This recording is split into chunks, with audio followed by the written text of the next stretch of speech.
welcome viewers from ZalengamMedia. The latest verified reports show that a fresh shipment of weapons, ammunition and drones has been flown into northern Chin State and handed over to the Zomi Revolutionary Army, ZRA, as part of a coordinated push to secure territory ahead of the junta's planned December election, an act that turns an already combustible frontline into the staging ground for a politically driven security operation.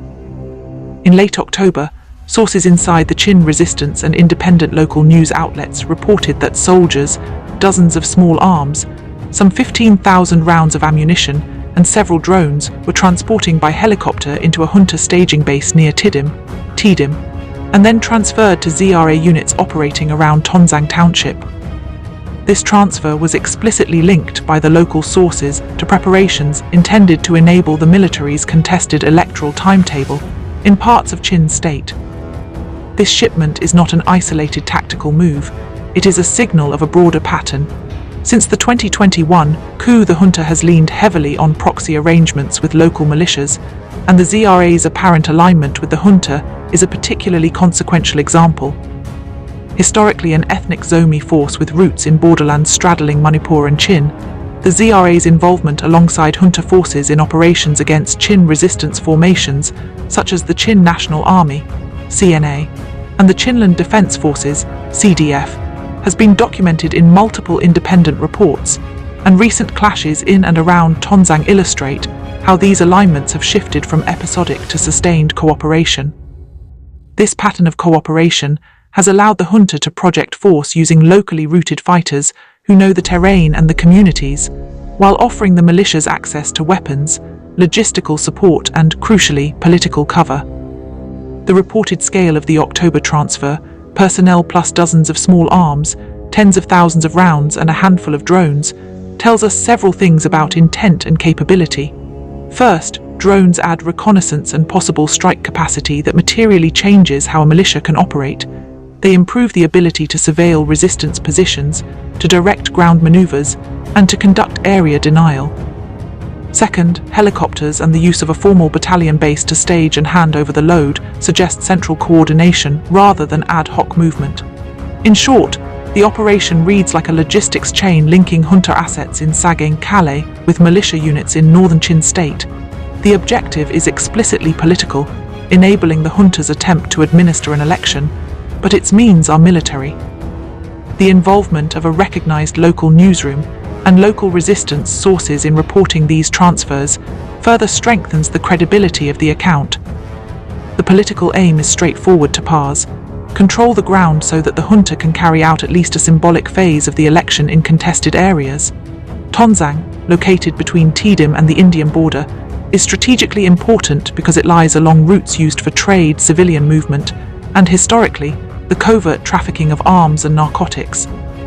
When the junta insists on holding an election in Hakka and Tedim townships in Chin State, it needs guarantors on the ground who can secure the ballot boxes and clear roads and villages of effective resistance, instead of relying exclusively on regular army formations, which are overstretched and sometimes accused of high-profile abuses that further galvanize opposition. The junta's strategy has been to reinforce and empower local militias willing to act as its hands in contested townships. The ZRA's apparent readiness to field candidates through the Zomi National Party and its leaders' visible political roles make clear the dual military-political logic. Militias secure territory, while political proxies attempt to convert presence into administrative legitimacy. For many of the people who live in and around Tonzang, the immediate consequences are grim. Independent reporting and eyewitness accounts from the region describe patterns seen elsewhere in Myanmar's conflict zones: checkpoints where extortion and intimidation occur, forced displacement as villagers flee fighting or occupation, and instances of arson and property seizure when military or proxy forces seek to clear an area of potential dissent.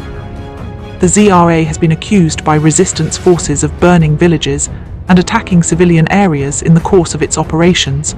When such actions occur as part of a campaign to secure territory for an election, the political veneer does little to mitigate the humanitarian cost. Local churches, community groups and civil society organizations that once mediated community relations find themselves squeezed between armed actors and discouraged from open dissent by the twin threats of repression and chaos. beyond the immediate humanitarian cost, the ZRA-Junta partnership carries economic and criminal dimensions that deserve close attention. Independent investigations and UN assessments have flagged a surge in poppy cultivation in northern Chin state since the coup, concentrated in parts of Tonzang. Analysts and journalists have linked some of that expansion to militia-controlled zones, noting that poppy cultivation and synthetic drug production thrive in areas where state control has collapsed and armed groups can protect or exploit illicit economies. Reports from regional observers and international outlets indicate that ZRA Eastern Command has been implicated in poppy cultivation and trafficking networks that move opiates toward processing hubs in Shan state. The presence of the junta's blessing or passive complicity in such economies transforms the alliance into one that offers both military supplies and economic payoffs. This mix of political utility and economic incentive explains why some militia leaders may choose partnership over resistance, even at the cost of local legitimacy. It is important to see the ZRA's behavior and the junta's tactics in a broader strategic frame. The military leadership has repeatedly sought to reassert administrative control through staged or tightly controlled elections, claiming thereby a veneer of legitimacy. Yet elections in the context of ongoing conflict, when voting is shielded by arms and coercion, are structurally compromised. The use of militias to enable voting in contested areas is not simply an expedient security measure. It is a deliberate strategy to manufacture conditions on the ground that deter resistance and reduce the likelihood of popular opposition. In the long run, the effect is to further polarize communities and to entrench armed actors as gatekeepers of local governance, rather than to restore functioning civilian administration. International observers frequently highlight the paradox. A staged election may produce short-term administrative claims for the junta, but does not resolve the root political grievances driving the conflict. From the perspective of the resistance, the ZRA's enhanced capabilities are a direct threat. Chin resistance forces, including various CDF units and the CNA, have fought to hold territory and protect civilians in northern Chin state. The arrival of additional firepower and drones significantly complicates those efforts. Clashes between the ZRA and resistance forces have already been recorded in the past, and the intensification of arms flows changes the operational calculus for the defenders of Tonzang. Resistance commanders will likely adapt through dispersal, underground operations, or intensified attacks against collaborators, but those adaptations will come with higher civilian risk and the prospect of escalation. When proxies and state forces coordinate, the battlefield expands and the space for civilians to move and to rebuild contracts. There is also an important cross-border angle. The Zomi people, like many ethnic communities in the Indo-Myanmar borderlands, live on both sides of the frontier. The ZRA's operational linkages into Manipur or Mizoram, whether historical, familial or clandestine, mean that the consequences of increased militarization in Tonzang can spill over into India's northeastern districts. Indian security officials have in the past warned about the porous nature of the border, enabling both refugee flows and the trafficking of arms and narcotics. If the new weapons find their way into cross-border markets, or if armed elements from Myanmar use border corridors to retreat or to replenish, India's internal security environment could be affected, complicating an already fraught regional security picture. The border is not just a line on a map, it is an active conduit for people, goods and armed actors. Politically, the ZRA's move into the election space through party candidates complicates both symbolic and concrete legitimacy claims. The nomination of dozens of candidates by the Zomi National Party, linked to ZRA leadership in reports from local sources, seeks to translate battlefield presence into political office. That movement from gun to ballot box is a classic tactic for groups that wish to lock in influence, secure the area militarily, then capture administrative levers through electoral processes that are held in conditions of constrained civic space. But the transactional nature of such arrangements tends to hollow out long-term political credibility. When a militia's leap into politics is seen as an extension of military patronage rather than a genuine democratic mandate, the resulting administration lacks moral authority and remains vulnerable to resistance, delegitimation, and eventual collapse. Examining motives helps clarify why local militia leaders might accept the risks of cooperation. Survival is a primary driver. Sustained conflict makes resources scarce and exposes local leaders to existential threats, including targeted strikes by rival armed groups or the central military's punitive campaigns. Support from the junta, arms, money, the ability to operate from a government-recognized base, can seem like the difference between survival and obliteration. Additionally, economic incentives, whether direct payments or profits from illicit economies such as poppy cultivation, provide a strong material motivation. For rank-and-file fighters, immediate concerns like food, shelter, and the welfare of kin often outweigh abstract notions of long-term political projects. That is part of what makes these conflicts tragically predictable. The short-term logic of survival can entrench long-term instability. Yet the calculus is risky for militia leaders who trade on ethnic identity and local legitimacy. By aligning with the regime, they are, in the eyes of many compatriots, betraying the broader anti-junta cause. The social penalty can be severe. Communities that feel betrayed may withdraw support, form vigilant defense groups, or side with rival ethnic or national movements. This dynamic drives fragmentation. Once an armed faction is perceived as a collaborator, its internal cohesion may fracture as members question the leadership's motives. History in the region shows such splits often lead to internecine violence, cycles of revenge, and long-term erosion of the group's political capital. The immediate gain of weapons and protection can quickly be offset by political escalation. Another layer is the junta's own logic. The military leadership seeks to normalize its rule and to demonstrate administrative reach through staged elections. But relying on proxies like the ZRA also reveals the junta's limits. When a state turns to irregulars to hold contested ground, it is implicitly acknowledging that its formal forces cannot, or should not, manage that control alone. Proxy use can thus serve the junta's short-term needs while sowing long-term governance problems.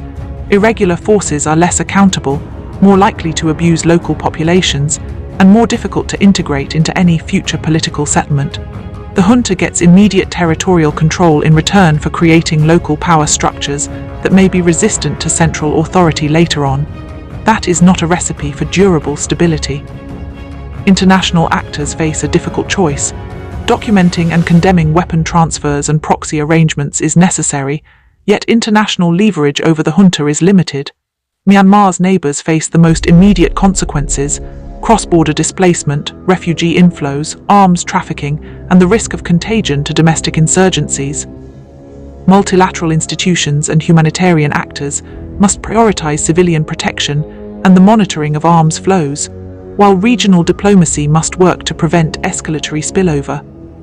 At the same time, international accountability mechanisms should continue to gather evidence of abuses and of the networks that fuel conflict, from logistics chains to narcotics financing, so that when opportunities for sanctions or legal action present themselves, they are grounded in documented fact. For local civil society and communities, the immediate practical priorities are protection and information. Early warning networks, humanitarian corridors, and support for displaced families must be expanded to respond to rapid shifts in control. Community leaders, religious institutions, and non-partisan local groups are crucial for sustaining social cohesion. Their safety must be a priority. Documentation of abuses, arms movements, and forced recruitment must be collected carefully so that later accountability processes have credible evidence. In conflict zones like Tonzang, the line between survival and resistance is thin, and protecting civilians requires both immediate relief and sustained attention to the political pathways that might reduce future violence. In the medium term, the ZI-junta nexus presents two possible trajectories. One is the consolidation of junta control through a network of proxy actors that make the theatre temporarily quieter but cement local warlordism and illicit economies. This would produce a brittle peace maintained by coercion. The other trajectory is further escalation. Resistance forces intensify operations to prevent the election or to expel proxy units, provoking a cycle of reprisals that deepens humanitarian suffering and frays regional stability. Both outcomes are dangerous for civilians, and both are plausible depending on how the actors, local leaders, resistance commanders, the junta, and regional states choose to act. What matters for observers and policymakers is to anticipate these trajectories and to prepare humanitarian, diplomatic, and legal tools to respond. The reported October shipment of weapons and drones to the ZRA, therefore, represents more than an arms transfer. It is an inflection point that crystallizes the intertwined dynamics of coercion, political theater, and economic exploitation. It transforms Tonzang from a contested township into a test case for how the junta plans to wield influence in contested areas, through proxy militias that can both fight and administer, that can nominate candidates and secure ballots, and that can simultaneously engage in illicit economies that fund continued operations. For the people who live there, the result is a narrowing of choices and a rise in daily peril. For analysts, it is a reminder that the contest over Myanmar's future is fought as much in logistics hubs and border corridors as it is in formal political institutions. ZalengamMedia will continue to follow these developments closely and responsibly, documenting new evidence of arms transfers, displacement, and human rights incidents, while centering the voices of communities on the ground. Our priority is to provide fact-based reporting that helps regional stakeholders and the international community understand the stakes and act to protect civilians and to push for accountable and peaceful solutions. Sources: Khit Thit Media, Yangon Khit Thit News Agency, reporting and local sourcing on events in Tonzang, 2025, Myanmar Now coverage of clashes and ZRA activity in Chin State and Tonzang, the Irrawaddy, reporting on enlistment of Indian insurgent groups and militia cooperation with the junta, The Diplomat, reporting and analysis on junta links to narcotics economies, including opium cultivation in Tonzang, background and reference material on the Zomi Revolutionary Army and the wider conflict in Myanmar, encyclopedic and timeline sources. Disclaimer: ZalengamMedia. The views expressed in this analysis are those of the author and do not necessarily reflect the official position of ZalengamMedia. While every effort has been made to verify facts and to cite credible local and international sources, reporting from conflict zones can be fluid and contested. Viewers are encouraged to consult the original sources listed above for primary accounts and to consider the limitations inherent in reporting from active conflict environments.